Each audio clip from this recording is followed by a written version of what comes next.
Wow, it is great to be here with you in this midweek time. I was reading First Corinthians, just looking at the whole book itself and reading it from start to finish as just a full letter. And what was it for the Corinthians to be able to soak in a letter from Paul, someone that's teaching them? A lot of times I look at Paul's letters as sermon teachings, right? I mean, people will sit on a Sunday morning or they'll listen on podcasts or they'll listen to sermons for 40, 45 minutes.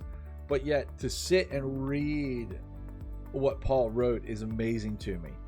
And in this time, I was supposed to look, as I read through First Corinthians, I was just looking for something that really struck me. One of the things that struck me was in chapter 3, verse 16. It says, "Don't you know that yourselves are God's temple and that God's Spirit dwells in your midst? If anyone destroys God's temple, God will destroy that person.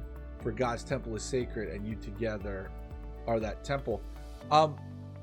Wow. I think, know yourselves as God's temple. We as humans, we come together and we are part of God's temple. Our bodies, our minds, our souls, our spirits, everything about that. So then I started asking that question, like, how do I care for my body, right? As a human being, my soul, my mind, and do I view it enough in my daily practices as a masterpiece of God? That we together, we come together, we make this beautiful temple. But do we actually note our part in it? A lot of times I feel it's easy for me to look at other teachers, look at other leaders, and see how they're pouring into me. But am I taking ownership for my care? Recently, some things that have hit me is the way I eat, the way I exercise. I've been increasing those spaces, taking off some pounds. But I'm sharing this with you, church, because I think sometimes we sell ourselves short on how much power and authority God's given us over our bodies. And I just throw this at you today, church, to be thinking about this in these times.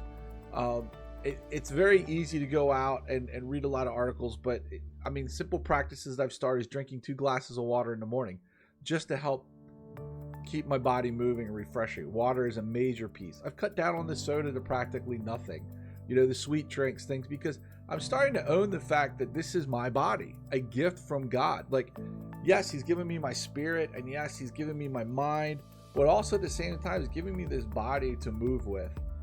And I don't want us to take that for granted. So this week, as you're going about your week, think about how are you caring for yourself? And don't get all down on how bad you're doing or you could be doing this better. Just think about it. Think about it when it's time to cook or have your meal. Think about it when you go and order something for takeout. Think about what you're eating and what you're doing. And how is that glorifying God? Because he spent time, energy, and effort to create you and to make you wonderful. Take some time to step outside and breathe in the fresh air and take a walk and just look at all the beautiful things he's built. And he put you as part of that so that we together make his temple. So I just think about that more. I want you to process that. Read through First Corinthians, start to finish. Just sit down, get a nice cup of your favorite warm drink or a cold drink if you want one, and just sit down and just read First Corinthians and see what strikes you. Feel free to send an email to sroth@llmc.org. If you do read First Corinthians, I'd love to hear what stuck out to you in it. Was there some tidbit that hopped out more than others? Have a blessed week, and I hope you have an awesome time spending time with the Lord. Be unrestricted in that time. Be crazy. Be reckless in the time that you spend with the Lord.